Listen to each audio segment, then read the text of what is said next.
In this video, I'm going to show you how to get a promo code for AT&T. If you find this video helpful, please consider to like this video and subscribe to my channel. In saying that, let's just jump straight into the video.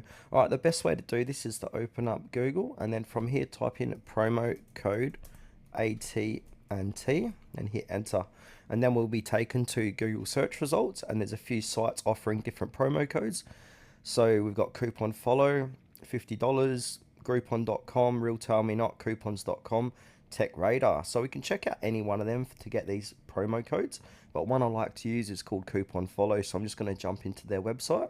And at the moment, you can see what they're offering of time of recording. So these codes do change daily, weekly, monthly. So they might look different depending when you're watching this video. You might have better discount codes or not as good, but at the moment they're offering $50 off my order. So if I want to activate this code, I'm just going to click on show coupon code, and here it is. Here, that's the coupon code. So we can double click, copy it, and then we can redeem this at AT&T Wireless's checkout page for $50 off your order. These codes do expire every now and then, so just if one's expired, just move on to the next promo code.